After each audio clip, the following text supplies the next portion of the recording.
Pada proses pertama, staf Starbucks Store akan mengecek ketersediaan produk pada store. Kalau produknya tidak tersedia, maka staf toko bakal melakukan pengadaan barang. Staf toko akan mengirimkan request order kepada sales. Sales lalu akan menerima customers request. Kemudian sales akan membuat quote dan mengirimnya. Setelah itu, sales akan menerima orderan customer dan membuat sales order. Apabila pesanan pelanggan tersedia, maka staf gudang bakal menyiapkan produk dan mengirimnya. Di waktu yang bersamaan, staf akuntansi akan mencatat pembayaran dan menerima tanda terima.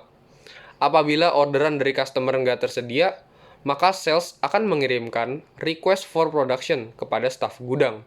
Staf gudang ini bertugas mengirimkan request ke production kepada pihak produksi.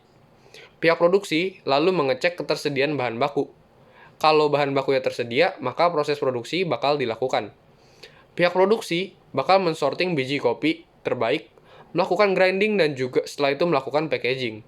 Setelah produksi selesai, pihak produksi akan melakukan quality control untuk memastikan bahwa hasil produksi benar-benar sesuai dengan standar Starbucks Company. Setelah itu, pihak produksi akan mengirimkan produk agar dapat dikirim kepada customer.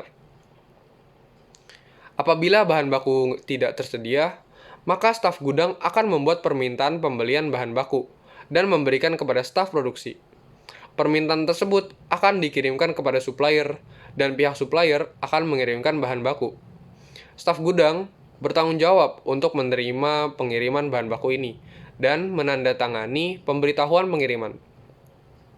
Mereka harus membuat laporan bahan baku yang akan diinformasikan kepada staf produksi sehingga siklus produksi dapat terus dilakukan. Di sisi lain, staf akuntansi akan menerima faktur dari pemasok. Mereka akan memeriksa 3 dokumen penting untuk dicocokkan dan diarsipkan. Kemudian, staf akuntansi akan mencatat pembayaran dan menerima tanda terima. Nah, setelah bahan baku mencukupi, staf gudang akan meminta staf produksi melakukan proses produksinya. Staf produksi akan mengkonfirmasi produksi dan mulai memproduksi produk. Semua produk yang sudah jadi ini bakal dikirim ke bagian gudang. Staf gudang akan memberitahu departemen penjualan tentang hal ini. Kembali ke langkah sebelumnya, setelah produksi jadi, staf gudang bakal meninjau sekali lagi untuk memastikan bahwa semua pesanan pelanggan telah tersedia. Setelah itu, produk akan dikemas dan dikirimkan kepada stores. Kemudian pelanggan akan datang ke toko Starbucks dan memesan produk yang diinginkan oleh mereka. Setelah memilih produk yang dibeli, pelanggan dapat mendatangi kasir untuk membelinya. Di waktu yang bersamaan, staf akuntansi akan menerima pembayaran dan invoice.